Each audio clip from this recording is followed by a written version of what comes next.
majoriti kematian yang di hospital tu adalah disebabkan penyakit tidak berjangkit.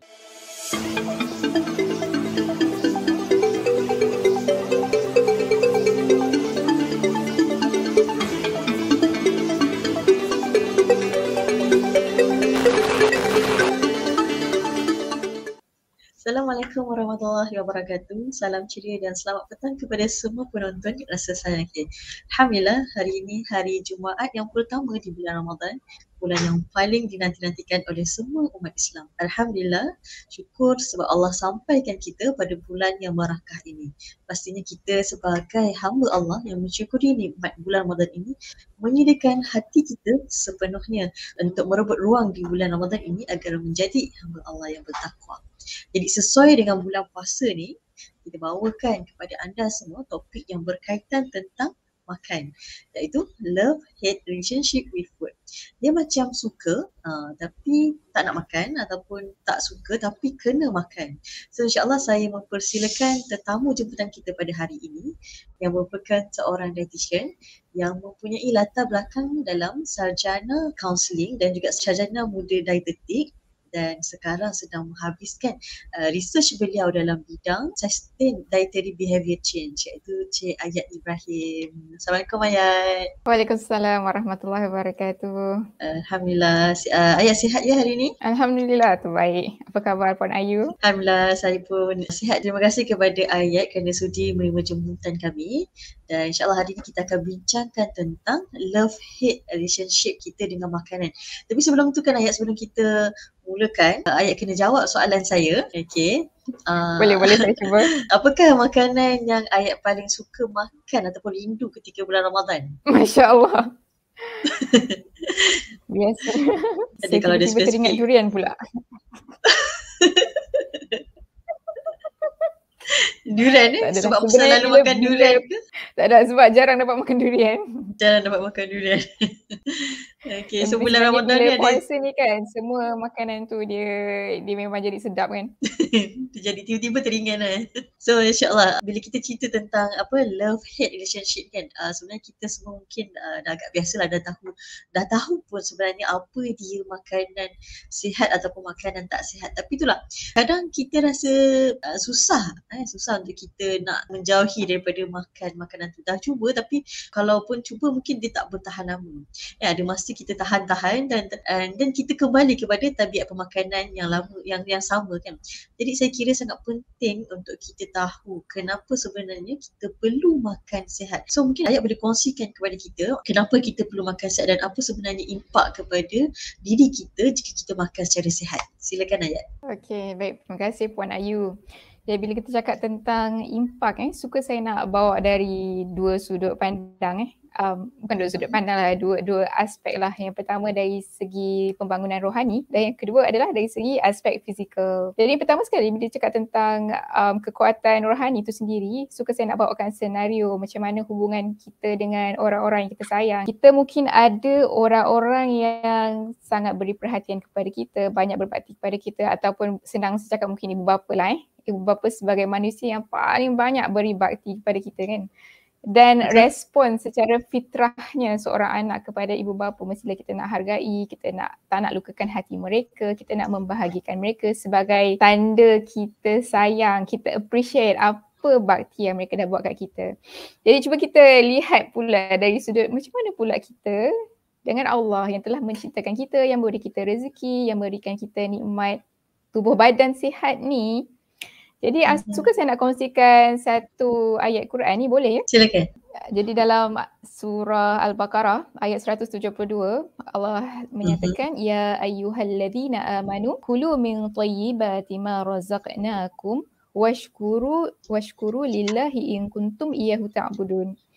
Jadi terjemahannya macam ni, Allah memulakan dengan satu gelaran sayang, satu gelaran kasih penuh cinta kepada hamba-Nya. Allah panggil kita, wahai orang-orang yang beriman. Lepas tu Allah kata apa? Makanlah dari makanan yang baik yang telah kami berikan kepada kamu. Jadi kat situ Allah ingatkan kepada kita, siapa yang bagi makanan ni? Siapa yang cipta makanan ni? Allah yang beri kamu. Segala yang baik-baik itu apa? Allah yang beri. Lepas tu Allah kata bersyukurlah kepada Allah jika betul kamu mengabdikan diri kepadanya. Jadi sebenarnya bila kita memilih makan baik, makanan yang baik, itu sebenarnya satu bentuk kesyukuran kita Kesyukuran. kepada Allah. Dan bila Masya Allah. bentuk kesyukuran kita kepada Allah sebab kita menghargai, kita mensyukuri apa yang Allah dah rezekikan yang baik-baik tu, pada masa yang sama kita tak nak rosakkan jasad ni, tak nak rosakkan tubuh badan yang sangat kompleks, sangat hebat lah. Segala organ panca indera yang Allah dah bagi kepada kita ni sebenarnya sangat-sangat hebat kan, subhanallah. Jadi bila kita memilih makan yang baik, sebenarnya itu memberi impak kepada kekuatan rohani kita. So bila kita buat benda baik, kita patuhi apa yang Allah buat, sebenarnya itu membangun ketakwaan. Dan Allah bersamalah, Allah suka dengan orang yang begini. Jadi itu satu kekuatan kat situ lah. Jadi kita lihat pada aspek kedua pula, iaitu dari sudut fizikal, macam mana impak makanan kepada fizikal kita. Jadi kita ni sebagai manusia yang setiap sel kita ni sebenarnya hidup. Jadi kalau kita lihat cermin pagi-pagi kan, kita nampak muka kita, sebenarnya kulit yang kita lihat tu bukanlah kulit yang sama dengan kulit kita waktu baby dulu. Sebenarnya setiap sel pada badan kita ni sentiasa tumbuh baru. Jadi macam mana nak tumbuh baru tu? Perlukan makanan kan. Jadi secara asasnya makanan tu paling mudah. Kita kata makanan tu dia memberi impak kepada kita. Asasnya kita nak bagi kita tenaga, nak kuatkan sistem immunity kita, nak bagi kita kecerdasan otak supaya kita boleh berfikir dengan lancar kan. Jadi banyaklah kalau kita nak kata fungsi makanan ni untuk memastikan tubuh badan kita ni boleh berfungsi dengan baik. Macam itulah sedikit sebanyak terlebih dahulu. Okey, maksudnya kenapa kita kena makan secara sihat tu dia ada dua. Yang pertama tadi sebenarnya sangat jaranglah saya dengar orang sentuh tentang sebenarnya makan secara sihat ni adalah manifestasi kepada kesyukuran kepada Allah yang telah berikan tubuh badan, yang telah berikan nikmat makan makanan baik tu, dan dia maksudnya memberi makan secara sihat ni pun dia menumbuhkan satu elemen rohani yang positif lah kepada siapa yang makan secara sihat tu. Dan yang kedua tu secara fizikal tu mungkin satu lagi benda yang kita biasa makan untuk untuk tubuh badan, tapi jarang sangat orang sebut makan tu untuk kecerdasan otak kan.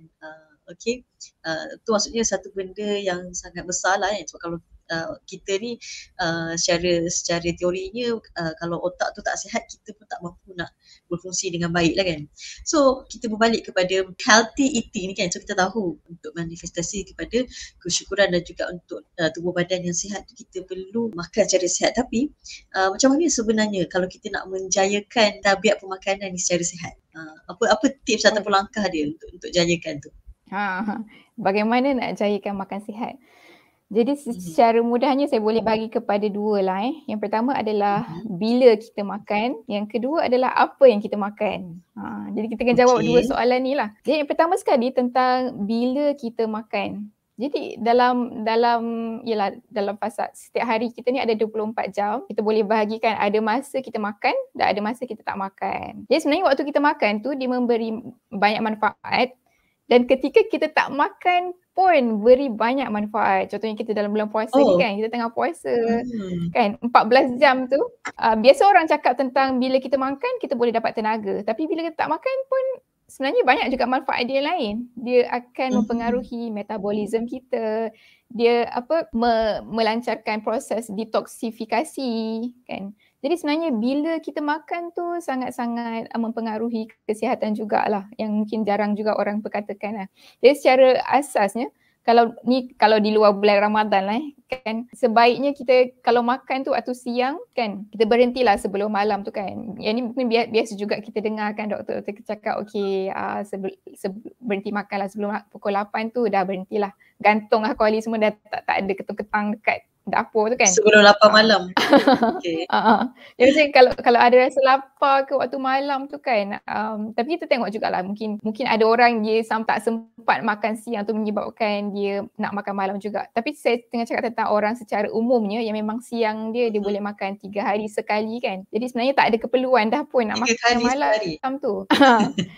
Jadi biar waktu malam tu kita bagi ruang untuk sel badan kita pulih lah. Secara mudah kita nak bagi ruang untuk badan kita pulih. Jadi sebab bila kita makan, banyak sistem yang yang sepatutnya berlaku tak berlaku. Sebab bila insulin tinggi, badan kita oksigen semua pun fokus kepada perut kan. Jadi fungsi-fungsi yang lain tu tak berlaku. Sebab tu penting lah untuk kita jaga waktu makan ni lah. Jadi yang tu tentang secara mudah yang tentang jaga makan lah. Yang kedua tentang apa yang kita makan tadi. Jadi kalau nak cakap tentang apa yang kita makan, kita boleh cakap tentang pertama quality. Okay. Yang kedua adalah quantity.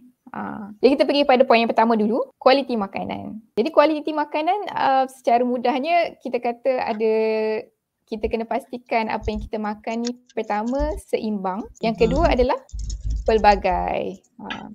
Jadi bila seimbang tu maksudnya apa yang kita makan tu cukuplah dari segi kumpulan makanan. Puan Ayu pernah dengar tak kumpulan makanan? Pernah, macam dia ada protein, dia ada zat besi, yang tu kan? Dengar salah itu jenis zat kan. Jadi kalau kumpulan makanan ni, kumpulan makanan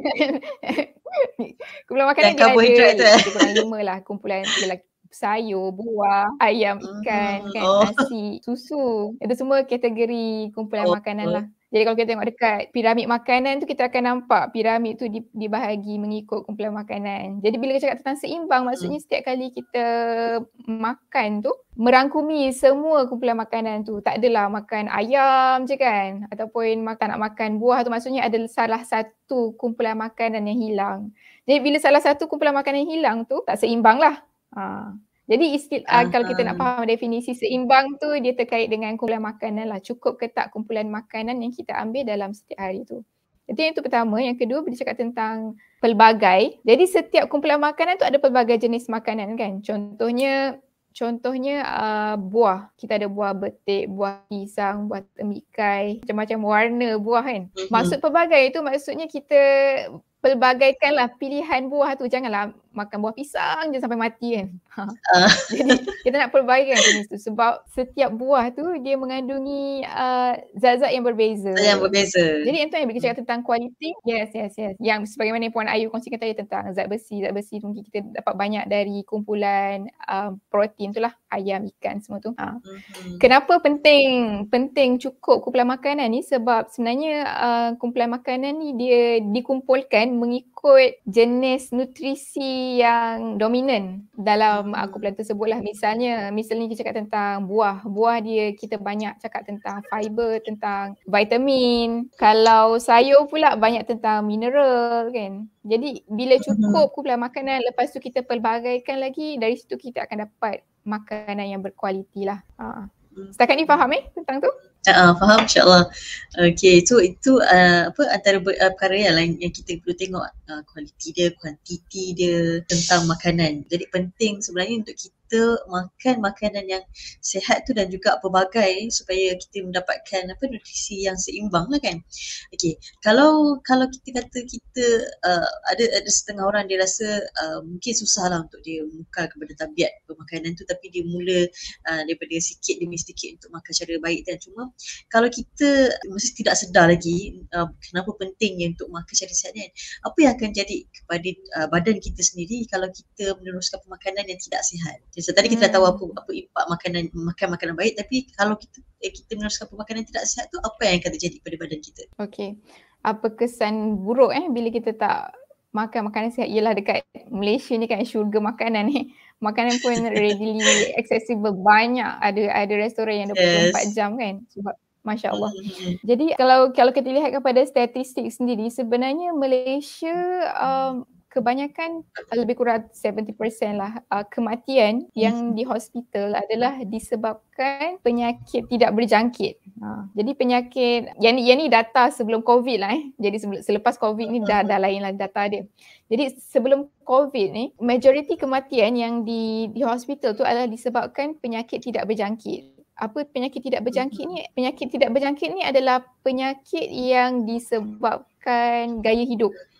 Contohnya penyakit diabetes kan, hypertension ataupun kita kata stroke ke. Maknanya penyakit yang disebabkan oleh gaya hidup. Jadi bila kita tak jaga makanan, memang akan mempengaruhi metabolisme dalam badan kita, mempengaruhi fungsi badan kita yang mana akan menyebabkan banyak penyakit kronik kan. Jadi penyakit kronik ni dia tak nampak secara, contohnya orang cakap sakit diabetes kita tak nampak secara, contohnya kalau orang sakit kepala kita boleh nampak lah okey dia sakit kepala kan. Tapi kalau penyakit kronik ni tak perasan tau. Tak perasan sebab tu susah orang nak berubah. Susah nak kawal tu, melainkan dengan ada kesedaran. Jadi sebab tu kalau kita nak ubah ni, ubah tabiat makan kita ni, kita kena jelas lah kenapa kita nak ubah. Apakah nilai-nilai yang kita pegangkan, sejauh mana kita menghargai hubungan kita dengan orang-orang yang kita sayang, sejauh mana kita menghargai nilai sihat yang ada sekarang ni, lalu kita peduli untuk sabar kan, peduli untuk pilih makanan yang sihat kan, supaya tak dapat kesan-kesan buruk sebab seperti penyakit kronik tadi tu lah. Okey, maksudnya memang tu penyakit kronik ni dia tak datang macam kalau sakit kepala tu senang nampak lah kan. Maksudnya tiba-tiba je rasa okey, kita dah tahu dah okey kita kena stop makan. Okey, maksudnya memang secara halus lah penyakit-penyakit kronik ni datang tiba-tiba je kita dah ada kencing manis dan sebagainya. So memang penting lah untuk kita mula menjaga dan mula mengambil pemakanan yang sihat. Okey, tadi saya teringat ayat siapa tadi? Makan pun maksudnya bila kita jaga makan sihat tu dia ada kebaikan dia untuk badan. Tapi macam mana pula puasa? Kebetulan kita di bulan puasa ni, macam mana pula puasa dari segi saintifiknya yang memberikan kebaikan kepada diri kita? Boleh kalau Cik Aya boleh kupas sikit? Masya Allah, Alhamdulillah. Sekarang ni kita berada kat bulan puasa. Jadi sebenarnya manfaat puasa ni selain satu bentuk ibadah, ketaatan, ubudiyah kita kepada Allah, puasa ni sebenarnya dari segi saintifik ni sebenarnya banyak manfaat kepada kita. Jadi mungkin yang pertama saya boleh kongsikan adalah bila kita berpuasa, paras insulin kita pun dia tak tinggi. Jadi kita kata dia dalam paras yang terkawal lah. Pernah dengar tak insulin? Pernah. Jadi dia satu hormon dalam badan kan? Yes, betul. Dia mengawal, dari satu sudut dia mengawal paras gula dalam darah dah. Dan sebenarnya hormon insulin ni pun ada banyak kesan dia ataupun peranan dia jugalah. Cumanya bila hormon insulin ni sentiasa tinggi, misalnya bagi mereka yang lifestyle dia ataupun gaya hidup dia selalu cari makan kan, jadi insulin ni selalu tinggi. Okey. Dan bila kita rendahkan paras insulin ni, bukan kita kata rendah lah, kita normalizekan level insulin ni, sebenarnya banyak manfaat yang terkesan kepada badan kita lah. Antaranya dia membuatkan metabolisme lain pun boleh berfungsi kan. Metabolisme untuk pembakaran lemak kan, beri ruang kepada growth hormone untuk meningkat, macam banyak lagi lah kita kata. Dan sebab benda tu akan membantu proses baik pulih sel-sel dalam badan kita, termasuklah sel usus kita. Sebab bila kita tak makan kan, sel usus kita pun dia kita kata rehat Tapi sebenarnya rehat tu dia bukanlah rehat saja, tapi dia memang activatekan proses pemulihan sel tu lah. Waktu tu lah dia nak baik pulih kan. Especially kepada sesetengah orang yang nak turunkan berat badan kan. Jadi bila insulin ni dalam paras yang terkawal, paras yang rendah, metabolisme pembakaran lemak tu lebih mudah untuk berlaku kan. Dan selain manfaat tu turunkan berat badan, sebenarnya dia memulihkan sistem metabolisme tu sendiri. Contohnya kalau kita dah 11 bulan kan, dah berbulan-bulan kita dengan gaya hidup asyik makan je kan, jadi insulin asyik tinggi je. Insulin tinggi ni berisiko membuatkan kita insulin resistant lah, kita kata kerintangan insulin. Dan kerintangan insulin ni sebenarnya mempengaruhi banyak kesihatan, banyak aspek kesihatan kita lah. Mungkin kita tak sedar. Contohnya biasanya kita makan untuk dapat tenaga kan, tapi ada orang dia makan dia rasa lesu lepas tu dia cari lagi makan. Pernah nampak tak orang macam tu? Jadi itu berlaku bila mana kita kata badan dia mengalami kerintangan insulin lah. Sebab makanan masuk tapi tak berjaya masuk dalam sel, menyebabkan tak ditukar kepada tenaga lah. Sebab tu walaupun dia makan, dia masih rasa penat, dia seolah-olah badan dia tak dapat tenaga tu sebab ada berlaku ketidakseimbangan lah dalam metabolisme tu. Jadi bila kita berpuasa, sistem tu dipulihkan. Itu mungkin antara manfaat lah, subhanallah, banyaklah manfaat berpuasa tu sendiri. Okey, alhamdulillah. Saya kira banyak yang telah Ayat kongsikan tadi, dan mungkin kita dah nak sampai ke penghujungnya. Mungkin Ayat boleh kongsikan apa harapan Ayat kepada penonton rasa sayang Hay. Okey, insyaAllah harapan moga-moga kita dalam bulan yang barakah ni kan, kita diberi kekuatan, kita diberi kemampuan untuk menjalankanlah menjadikan makan sihat ni sebagai satu gaya hidup lah. Bukan sekadar semata-mata untuk turunkan berat badan misalnya, tapi sebagai bentuk kesyukuran kita, sebagai bentuk pengabdian kita kepada Allah, sebagai bentuk kita punya nilai self care, kita nak jaga diri kita kan.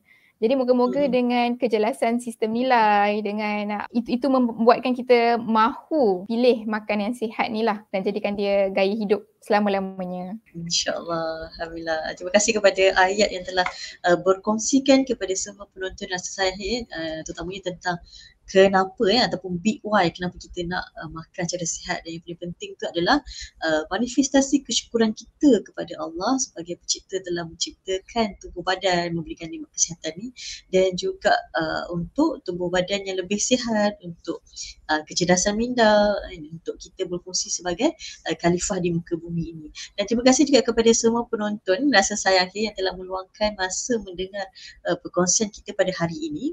Dan akhir kata memang tidak mudah untuk kita mulakan sesuatu yang kita tidak biasa. Contohnya nak makan secara makanan sihat ni secara konsisten, tapi dengan kesungguhan dan juga dengan kesungguhan untuk kita mencapai kehidupan yang lebih bermakna, kesihatan yang lebih baik, kita boleh mulakan daripada sekarang. Sekian dulu rasa sayang, sebarkan sayang. Assalamualaikum warahmatullahi wabarakatuh. Media Wanita Ikram.